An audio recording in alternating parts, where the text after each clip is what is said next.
Magandang araw. So, papakita ko lang sa inyo mga boss yung mga aming mga electrical tapping. So, yan o. Doon yan, nandun yung ating main breaker, bus bar. Tapos dito yung ating distribution na breaker. Dalawang compressor. So, isang breaker ay isang compressor. So, dalawa to. Then, ang kanyang connection sa compressor. Motor compressor, dalawang contactor. So, ayan. Ano lang, comment kung tama po yung aming ginawa connection at ano yung tawag sa ganitong connection po na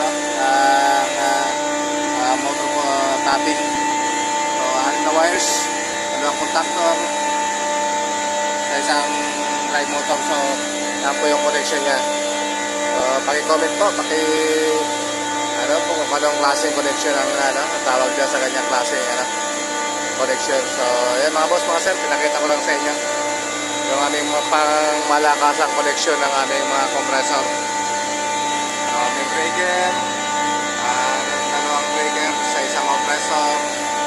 Ito pa. So, tapos baba dito sa dalawang contactor. Then anim na wires ang takbo papunta doon sa drive motor natin.